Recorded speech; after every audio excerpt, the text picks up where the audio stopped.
इस वीडियो में मिनरल मूल्य में होने वाली मिस्टेक का पता लगाएंगे। तो चलिए वीडियो शुरू करते हैं। जब जेसन अपने लवर बिन्सी से मिलने जाता है तो उसके पापा उसे थप्पड़ मार देते हैं। तब बिन्सी के हाथ में उसका पर्स लटक रहा होता है और उसी हाथ में वो छाता पकड़ी होती है। पर सीन चेंज होते ही उसका हाथ से वो पर्स गायब हो जाता है। फिर दूसरे सीन में उसके हाथ में वो पर्स आ जाता है।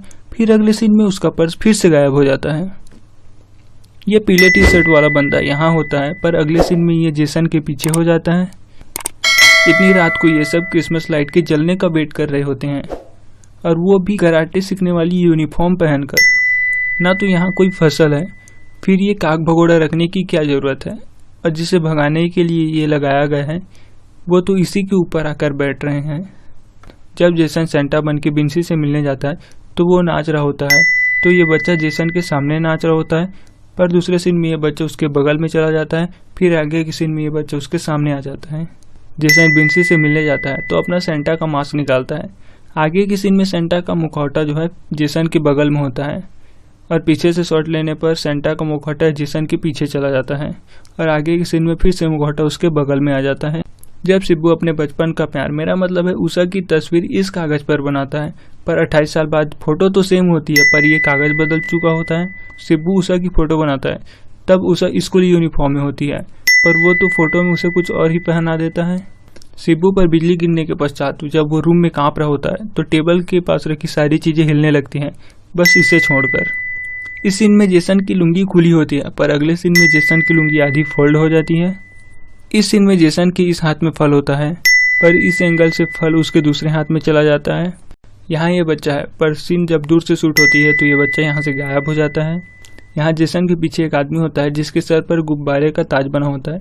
जब कैमरा एंगल सामने जाता है तो इस बंदे के सर से गुब्बारा ही गायब हो जाता है। जेसन खिड़की को धक्का देता है तो खिड़की गिर जाती है, बाथरूम का दरवाजा टूट जाता है, यहाँ तक कि पुलिस स्टेशन में लोहे की बनी सलाखें भी टूट जाती है।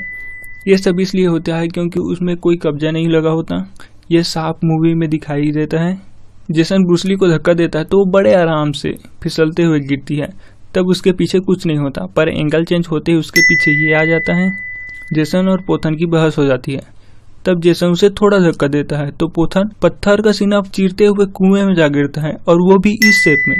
पर जब जेसन इस पुलिस वालों को इतने जोर से मुक्का मारता है तब तो दीवार नहीं टूटती, और जब शिबू को भी इतने जोर से पंच मारता है फिर भी दीवार नहीं टूटती। जब जेसन खाना खाने के लिए लाइन में लगा होता है तो वो पीछे धक्का देता है, तो ये दो बंदे गिरने के लिए जगह ढूंढते नजर आते हैं। जब जेसन हॉस्पिटल में खाना लेने जाता है तो यहाँ पर 3 टिफिन डब्बे होते हैं, पर जेसन जब एक डब्बे को अपने पैर से ऊपर चढ़ाता है तो वहाँ केवल एक डब्बा बचता है और बाकी के 2 डब्बे गायब हो जाते हैं। जेसन अपनी पावर का टेस्ट करता है, एक आम को पत्थर मार के गिरा देता है। अरे कहना क्या चाहते हो? कहना ये चाहता हूँ कि आम का सीजन मार्च में शुरू होता है और जेसन पर बिजली क्रिसमस की रात 24 से 25 दिसंबर को गिरती है, तो ये आम वाली थ्योरी अगर मार्च के बाद होगी तब तो सही है, वरना ये भी एक मिस्टेक है।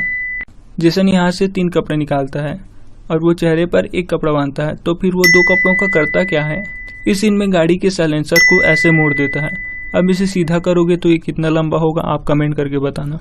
इतना दौड़ने और भागने के बाद भी जेसन के चप्पल में कोई छेद नहीं होती। इस एंगल से शिबू उषा की बेटी को पानी का बोतल दे रहा होता है और उसके दूसरे हाथ में बैग होता है, पर एंगल चेंज होते ही वो उसको बैग और पानी का बोतल दोनों साथ में दे रहा होता है। जब जेसन शिबू के चेहरे पर घुसा मारता है तो एक प्लेट जैसा कुछ उसके चेहरे के सामने आ जाता है, पर सीन का एंगल चेंज होते ही ये प्लेट साइड में चला जाता है। दोनों की लड़ाई में शिबू बहुत ज्यादा बड़े बड़े पत्थर जेसन के ऊपर फेंकता है, पर ये पत्थर आते कहाँ से हैं। चलो मान लेते हैं कि सुपर पावर है तो पत्थर आ गए, पर ये पत्थर फिर गायब कहाँ हो जाते हैं। शिबू जेसन को एक खंभा फेंक कर मारता है, जिससे जेसन दीवार के टूटने से वह गिर जाता है, पर यहाँ से तो पूरा खंभा ही गायब हो जाता है। इतना बमबारी हो रहा है, यहाँ तक कि ब्रिज भी टूट चुका है, फिर भी यहाँ की लाइट प्रॉपर तरीके से आ रही होती है। जब जेसन की पुलिस वालों के साथ फाइट हो रही होती है तो उसका मास्क और उसके घर में उसकी भांजी ने जो मास्क पहना होता है दोनों अलग होते हैं।